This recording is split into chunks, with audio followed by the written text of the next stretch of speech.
کیا حضور صلی اللہ علیہ وسلم نے یہ فرمایا تھا کہ میں تمہارے لیے دو چیزیں چھوڑ چلا ہوں، ایک قرآن اور ایک اہل بیت؟ صرف یہ نہیں فرمایا، اور بھی بہت سی چیزیں فرمائی ہیں۔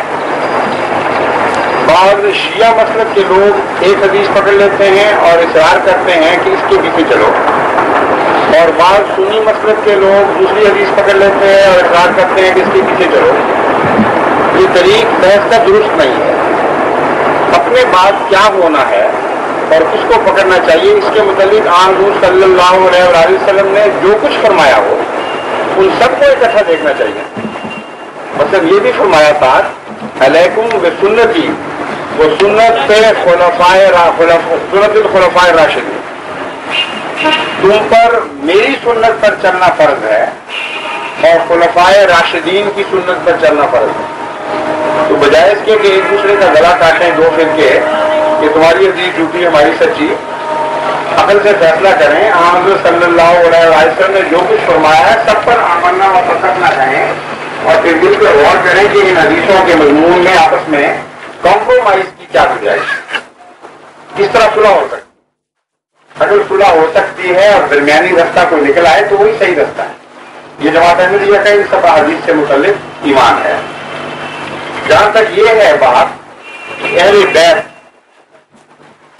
بیت کی تشریح قرآن کریم کرے گا اور خود حضرت صلی اللہ علیہ وسلم فرمائیں گے۔ اہل بیت ایک محاورہ ہے روحانی، اور اس محاورے میں جسمانی اہل بیت بھی داخل ہے۔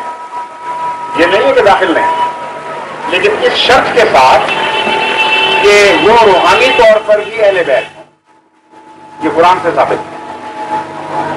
دوسرا، اہل بیت میں غیر جسمانی، غیر رشتہ دار اہل بیت بھی داخل ہو جاتے ہیں، اور یہ حضرت محمد مصطفیٰ صلی اللہ علیہ وسلم کا خطیب ہے۔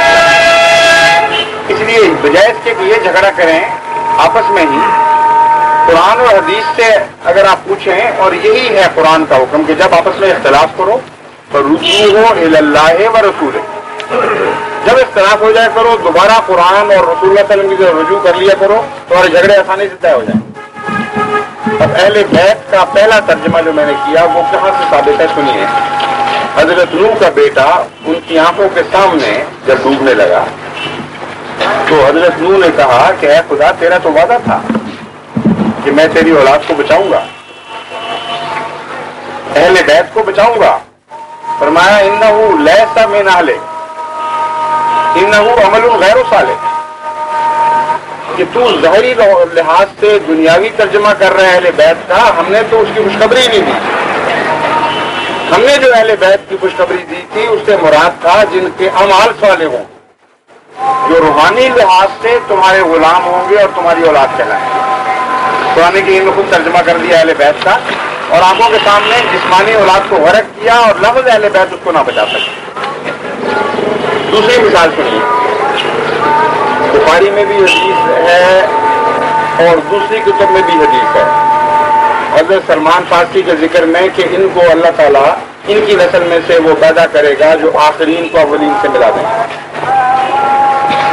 حضرت سلمان کے متعلق شیعہ اور سنی متفق ہیں کہ آپ جسمانی طور پر اہل بیت نہیں تھے، اس سے تو کوئی اختلاف ہی نہیں ہے نا، وہ قوم ہی اور تھی، اہل فارس میں سے تھے، وہاں آ کر بسے، ایمان لائے، اور جسمانی طور پر رشتہ ہی کوئی نہیں تھا۔ لیکن دونوں فرقے شیعہ اور سنی متفق ہیں کہ حضرت صلی اللہ علیہ وآلہ وسلم نے اس غیر رشتہ دار کو اہل بیت بنایا، اور اہل بیت کے طور پر آج تک شمار ہوتے ہیں، کوئی خونی رشتہ نہیں۔ جنگ احزاب کے موقع پر آپ کو الگ بلایا اور اہل بیت کی لائن میں کھڑا کیا، اور ساتھ فرمایا سلمان و منا اہل البیت، سلمان ہمارا ہے اہل بیت میں سے۔ اس لیے سائل تو شیعہ معلوم ہوتے ہیں، وہ پتہ کر لیں اپنے علماء سے کہ حضرت سلمان اہل بیت میں سے تھے کہ نہیں۔ جب تھے تو جھگڑے کے دونوں پہلو ختم ہو۔